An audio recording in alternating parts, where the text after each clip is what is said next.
Hey, this is Anney. And Samantha. And welcome to Stuff One Never Told You, a production of iHeartRadio.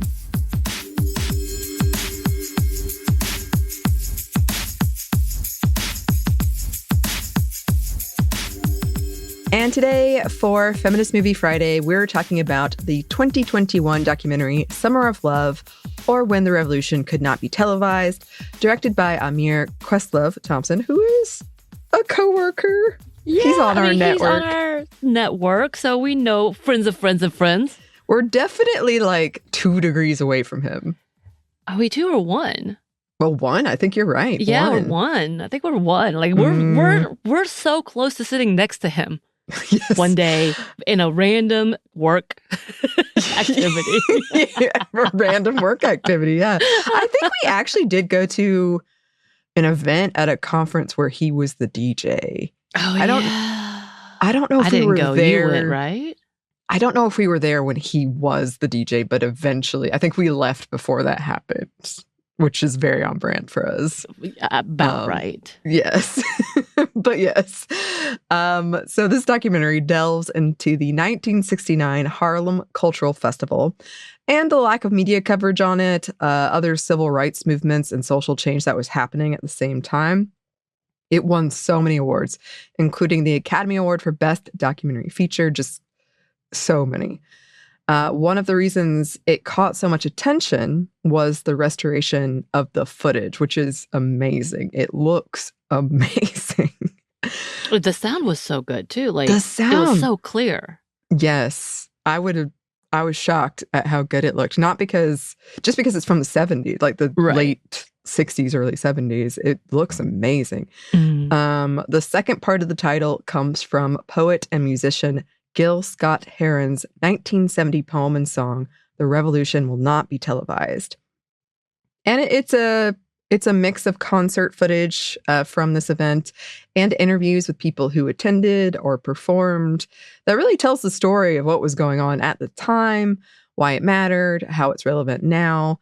The music is so stunning. It's just amazing. And people are so moved when they're talking about it and when they're remembering it. Amazing. You can see our past episodes on women, Black women in blues, Black women in hip hop, misogynoir, less directly related, but related. Yes. Yes. All right. So I wrote plot ? Because it's kind of less of a plot and more of a breakdown of what this is and how it happens.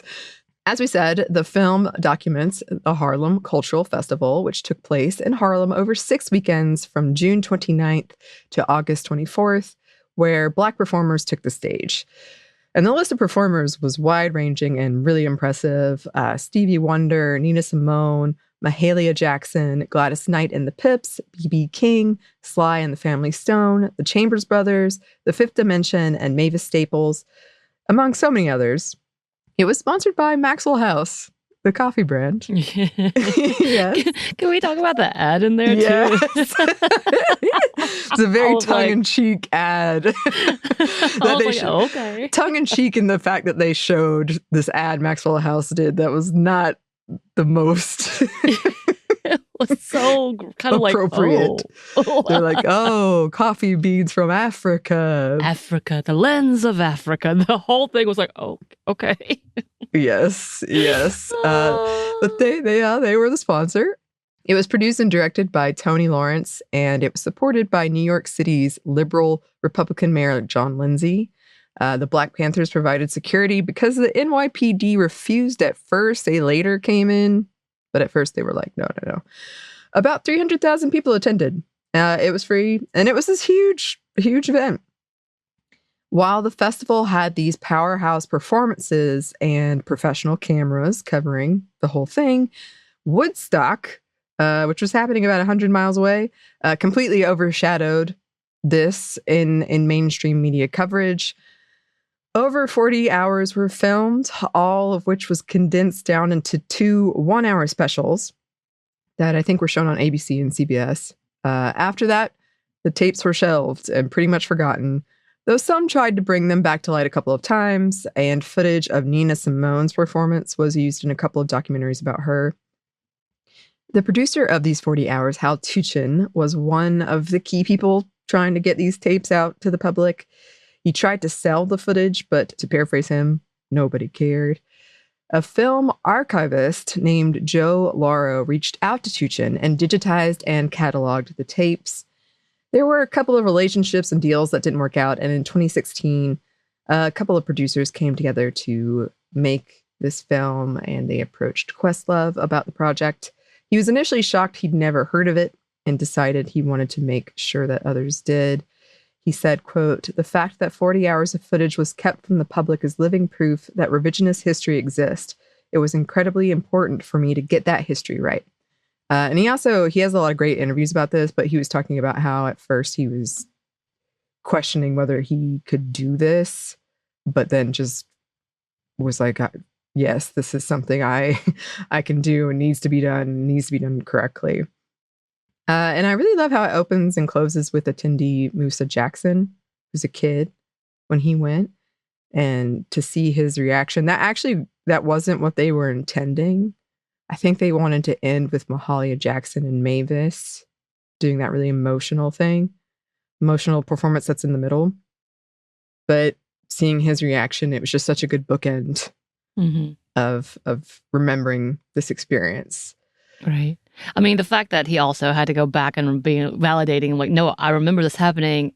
People thought I was crazy. I thought I was crazy, but I'm not. It happened. It really happened. Like, that was that level of like the erasure and then the validation, essentially. Yeah. It's good. He was so clearly moved at seeing this footage that had been pretty much hidden away and erased for all this time. So it's really lovely. The music's great. The footage is amazing. Highly recommend. But yes, obviously one of the big themes is the music. There is a lot of talk in there about how music can commemorate or recognize these huge and often painful cultural events or moments or just existences. So the one I mentioned earlier, Mahalia Jackson singing Martin Luther King Jr.'s favorite hymn with Mavis, was a really emotional, powerful moment. Yeah, and just for context, I think you mentioned, but the fact that MLK had just been assassinated not too long before, as well as the founder of the Black Panther, Malcolm X. So many people have been, especially during this time, in this conversation of civil rights activism, this was so close to that it was very significant in what was being performed and what was being relayed through this specific festival. Yes, and I do have a quote about that. From an NPR article, "After a Violent Winter, the Summer of Soul was a musical moment of healing" by Carol Cooper. Quote, "Unlike Woodstock, these concerts were no sybaritic celebration of hippie counterculture, but a direct response to the profound losses and violence endured by Black activists and progressives that preceded that summer. Nonviolent and legislative attempts to dismantle and institutionalized racism had led to a devastating series of political assassinations during the 1960s, most attributed to arcane conspiracy theories. Having lost Medgar Evers in 1963, Malcolm X in 1965, then both the Reverend Dr. Martin Luther King Jr. and Robert F. Kennedy in 1968, ordinary Black citizens were tired of counting martyrs. The 1969 edition of the festival was a carefully coordinated reaction to these cumulative losses. Black America's acute sense of being forcibly denied both altruistic leadership and hope made the Harlem Cultural Festival about more than mere music." So yeah, it was a lot of these really traumatic events had happened, a lot of loss of leadership. And through the interviews with attendees and musicians, you hear about these ideas of both using music as something for progress and for activism, but also using music as therapy or as a way to come together and let some of these emotions out or share some of these emotions with the community. Right. And I think when we talk about music in general, when we talk about gospel music, when we talk about folk music, when we talk about hip hop, we know the origination. And when we often talk about we can contribute the beginning or the creation or the invention of something, it's usually to the Black community or the Black people. Music would be at the top of that list. And I think that's something that we have to consistently remember. And the fact that we see two big events, Woodstock and this event, happening back to back, and only one got the attention. And one was appealing to all. Kind of, that whole hippie lifestyle, like just love each other, man. We just want to be together, unity, which is a great ideal. While this festival was talking about survival, essentially, and being strong and strengthening each other and building each other up as humans.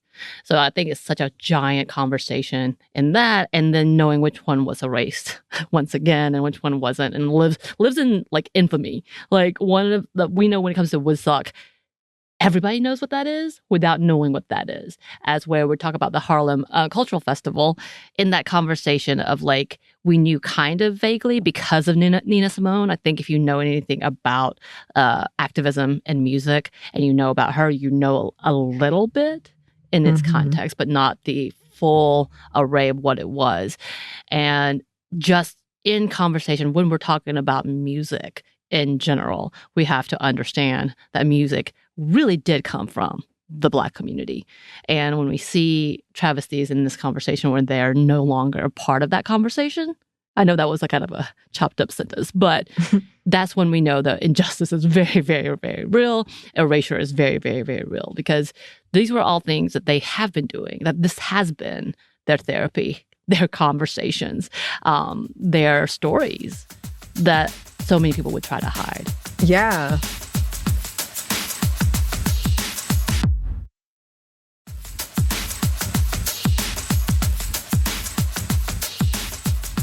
One of the reasons I would really recommend this documentary is that you get to see all kinds of styles of music, all types of genres, and hearing the musicians talk about it, or even just the attendees talk about, oh, I'd never heard this type, or I'd never heard this type, or I'd never done this, or something like that. It was really, really interesting.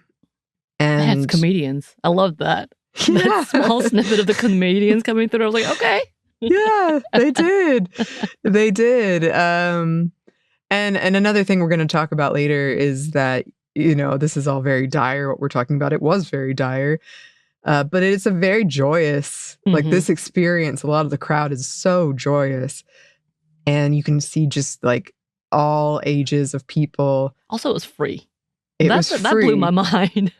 These are like huge names. It was like hit after hit after hit. Oh, no, yeah, Stevie Wonder is on there. Of course, Nina Simone once again, but Mahalia Jackson was huge too. Like huge names. You're like, wait, what? Yeah. It was amazing. It was just really cool to see. And one of the things, going back to kind of the therapy thing, it stuck out to me because it was about UGA. But that's conversation we have to come back to, because I was like, because that is my alma mater. Like that's where I went to school, and I'm like, oh. It was a reporter that was being interviewed. She was talking about the power of music as therapy and finding this.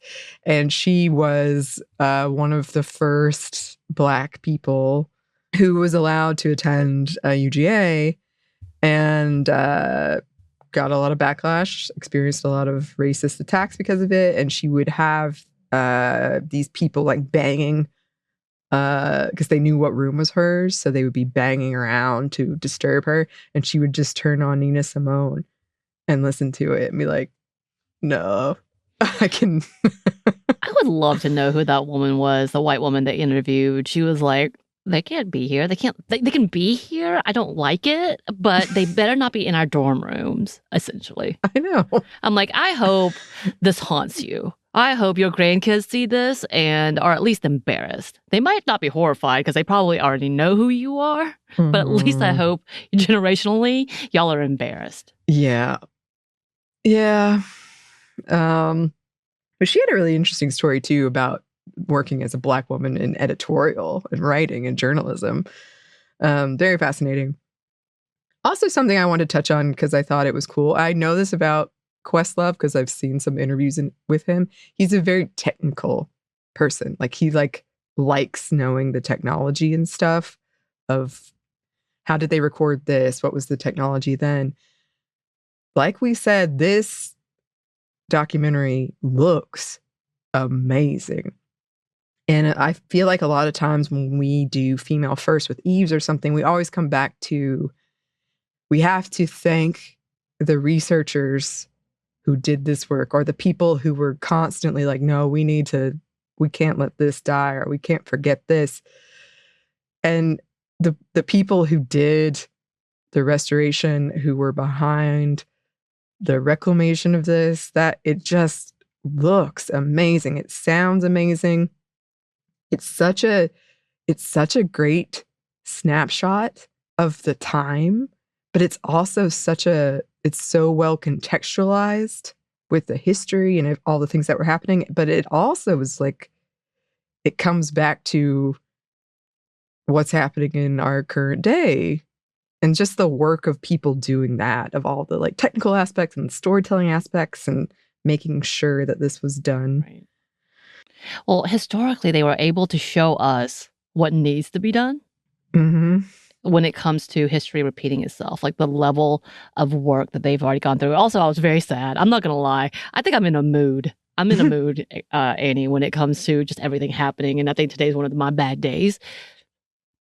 Yeah, just going to put that a little out there. But it made me sad because these people who I'm so glad they were able to talk to and interview and bring back to see their reactions and their joy and their like all of the things that they had felt, and being able to relay that to the audience. At the same time, feeling like we're back here again, and realizing how much that community who was working during the civil rights movement and time, how much they had to go through. And what kind of work and sacrifice that they had to go through, but to only be here again. I'm not going to lie. I had a moment. Yeah. Because I was like, son of a...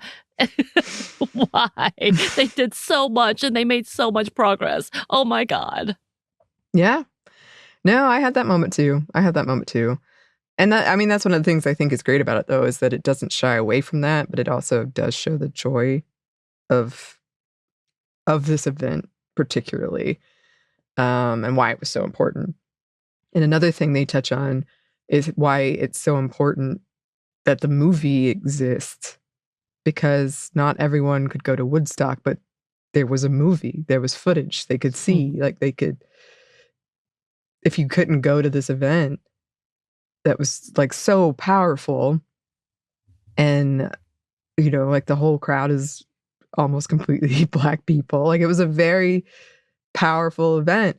And if you couldn't go and you never heard of this, you missed that whole thing. Mm-hmm. And so the power of having this footage and being able to watch it and at least experience it in some way is really important, because not all of us can go to these events, for whatever reason. Maybe you're just not in New York. Maybe you can't afford to go to New York, whatever it is. And so having this is really important. I will say the founder did say that at the very beginning. He said, welcome to this history-making event. Like, he really had that in there. And it was like, yeah, it really was, obviously.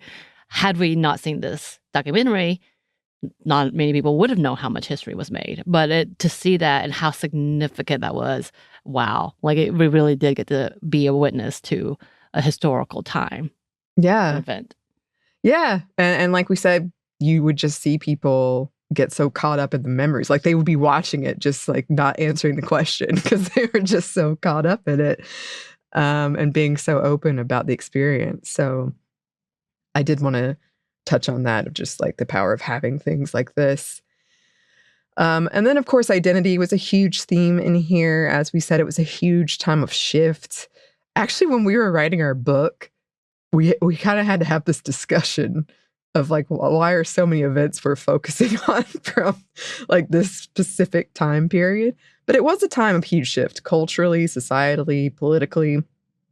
And there were a couple of things that stood out to me that people brought up. One was the conversation of the fifth dimension, I believe, where they said they felt like they weren't Black enough. Yes. And they were talking about how much that hurt them and how they were like, how do you color a sound? But music being very segregated at that time, and why it was so important to them that they perform at this event that was about celebrating Black culture and Black music and Black people. And it was an excellent performance. It was such a great performance. Oh my gosh. And I love his church moment. I love that. I love how the person that we talked about, Musa Jackson, who opens and closes it, he's like interspersed throughout. And he was like, I just remember they were wearing the creamsicle outfits. Like, he remembered it. He was so young, but he remembered it. I remember that. There were so many kids in that audience. It was fun to watch them really get into that type of music. I will say that. Yeah, that group was so interesting because they talked about how they became hits and like the whole like interaction with the hair production, like actual play, and how they came up with one of their number one songs. But I think it does lead to a huge conversation about, like, culturally, what does music look like? And honestly, it was before the conversation of, no, but the Black community are the ones who created this type of sound to begin with. It just got co-opted. And because of that, the Black community created a different type of context because they were good at creating different types of music in that level. And then that conversation of like, where do we belong if this is the type of sound we have? And then also going into, but we belong everywhere. And that should be the point, as well as when things get co-opted, there comes a conversation about ownership. And we know when it comes to ownership, it often gets handed to those who have the most power, and white supremacy has most power. I know I'm going way deep into that thought process, but it is interesting to see because we also have to be mindful in these conversations about like why people do gatekeep specific music and sounds or anything in general versus why people abuse and take control of something for monetary gain. There's so much. There is so much. There is so much. But it was really like seeing them talk about it. And they're having those like, oh, remember when we did this? Or like, remember when with each other. Yeah, it was really nice. There was also a discussion of gender parity in there, especially amongst women attendees. And I think it was Sly and the Family Stone. They were talking about like, I've never seen a woman play the trumpet before and sing before. And how impactful that was for them. So that was really cool. Of course, Harlem was a big theme, just Harlem in itself and the history of Harlem and the culture of Harlem, the food, the music, the fashion. It was like you can't remove it from the whole festival. Although Harlem is a culture, like in itself, we know what Harlem represents and what it became for many who had been ousted of other areas. Many, especially in the Black community, ousted of like the South and where they would end up.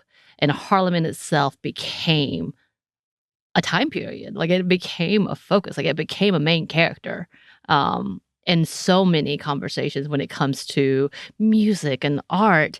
Again, that realm, though, is so often co-opted because we only know Harlem and some big players, but the influence it had trickles into so many things today that people don't recognize it for what it was, you know? Yeah. Yeah, absolutely. Absolutely. There was so much to be said about Harlem in this documentary. And they also talked about Spanish Harlem, and they talked about how at this festival they had Puerto Rican performers as well, and why that was so important. It was just great. Again, they did such a fantastic job of contextualizing the whole thing of what was going on. It was interesting. Manuel, and his father, right? Yep. Were both featured on there in the conversation, and his father, Luis Manuel, was specific because he remembers those eras, talking about how significant that type of community was and how the Black and Latino community really had to come together during that time. And there was one feature when they were specifically focusing on the Black Panthers and the Black Panthers coming in being security because the cops refused to help in this festival. So the Black Panthers are like, we got you. We will make sure that everything is up and up. But in that conversation, the Black Panther members are also talking about how they are there to protect and ensure the rights of the Black, the Brown, the Asian, like I think he said Puerto Ricans specifically. Because I know there's a lot of Puerto Ricans in that area. New York Rican? They had a term I'd never heard before. Yeah. But in that, like, very specific culture, because they need you to understand that if you're not white, you're a part of the marginalized. And as much as you want to pretend to be a part of that supremacy, you'll never be. You'll always be an underling to white supremacy. And what the Black Panthers really put into conversation was the intersectionality of what was needed. Even before intersectionality was a conversation. Yeah. And when I'm saying intersectionality, just at the levels of like, yeah, you might not be completely oppressed, but you're somewhat oppressed. We're, like the levels of oppression may be different for you, but it's there. We talked about them in our ADA, the accessibility episode. Exactly. And they were there for that as well. They were a part of the conversation with the 504. Mm-hmm. Oh, that's a whole different thing. But like, it was really interesting to see. But again, like that focal point within Harlem, that era, really does drive it home into what they were looking at. It was bigger than just a festival. It was.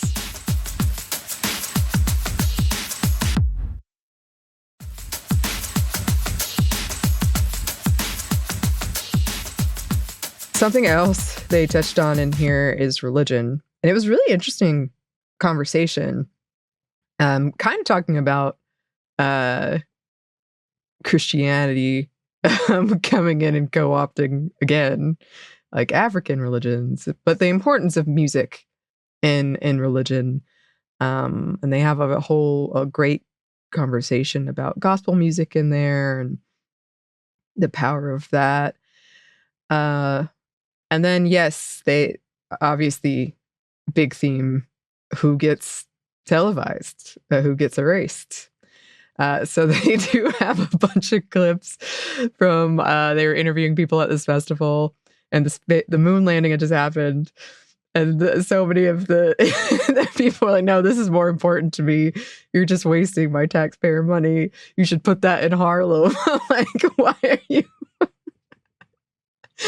Oh, why are you sending it there when we have all of these people who need it here?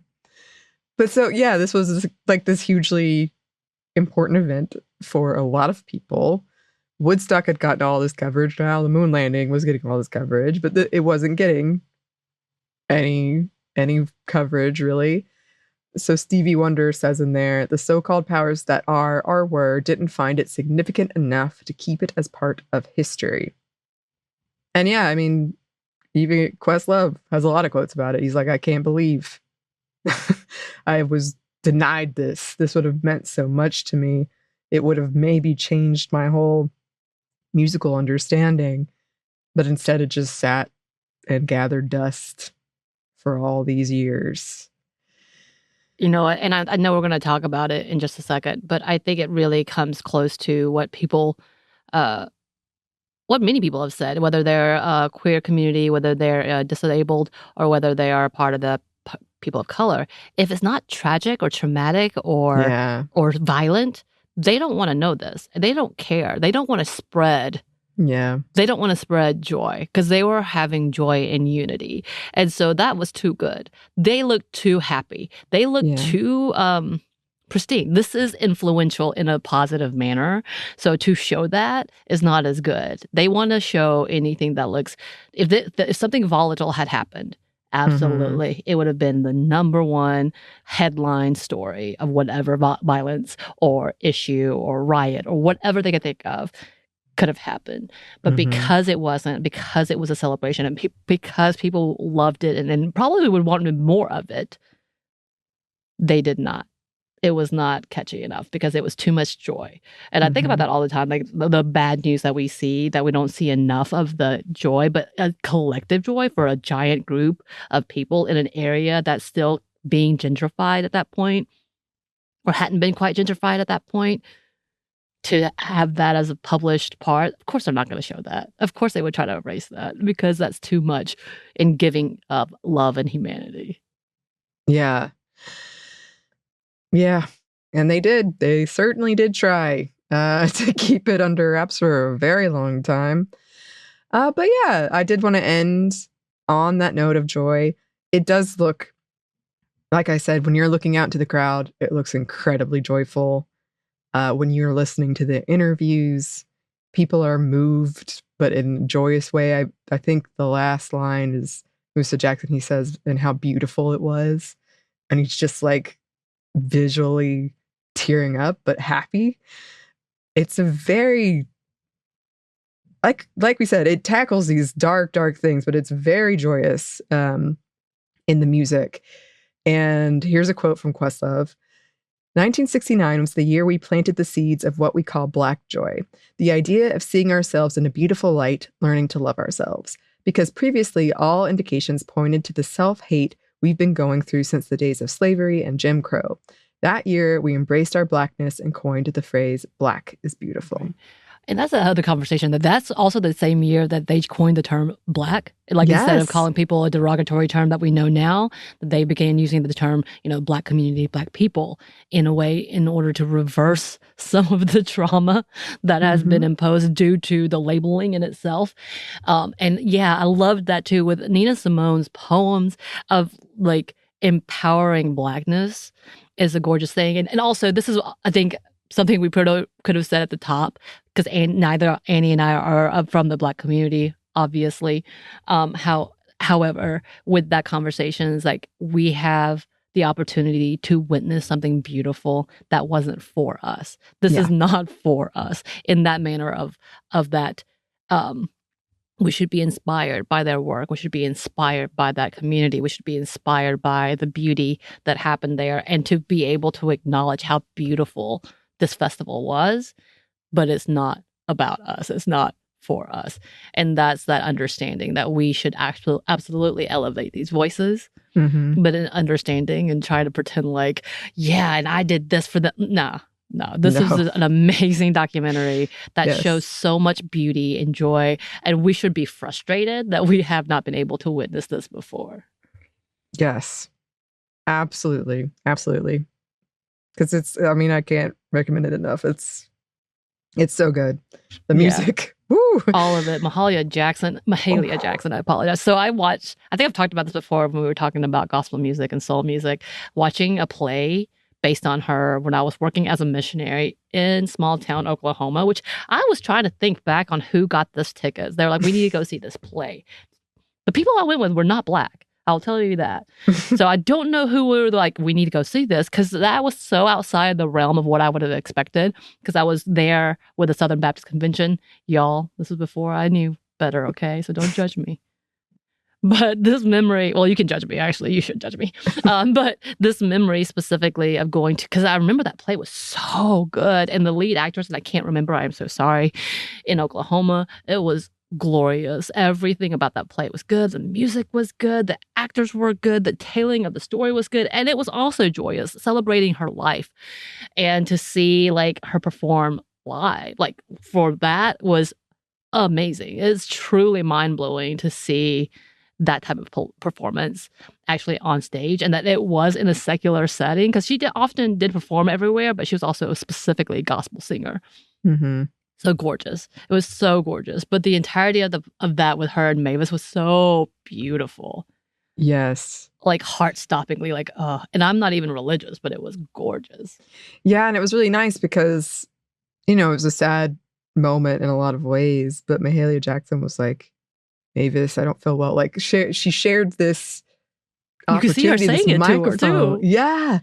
Not only could she remember it, not only that's one of the best parts. Sorry, it's like Mavis saying like I remember her coming up to me, and then they show it on the clip of her going up to her. Like, I don't feel well. I need you to sing, girl. Like they have it on film. They have it on film. Yes. That's phenomenal. And the camera angles were amazing. I was like, oh, whoa. Like he and the original guy who came in on a very low budget with his own idea with the sponsorship still. But like he had very minimal amount of equipment, but he did an amazing job with this work. Like he came in knowing that it could be so good. Yes. And it really was. And he was understandably frustrated that they just shelved it, as we all are and should be. Yes. Yeah. Highly recommend. Loved it. Yes. Well, listeners, if you have any suggestions for movies we should talk about or music, love music suggestions all the time, you can email us at hello@stuffmonevertoldyou.com. You can find us on Blue Sky at Mom Stuff Podcast or on Instagram and TikTok at Stuff Mom Never Told You. We're also on YouTube. We have a TeePublic store, and we have a book you can get wherever you get your books. Thanks as always to our super producer Christina, our executive producer Maya, and our contributor Joey. Thank you. And thanks to you for listening. Stuff Mom Never Told You is a production of iHeartRadio. For more podcasts from iHeartRadio, you can check out the iHeartRadio app, Apple Podcasts, or wherever you listen to your favorite shows.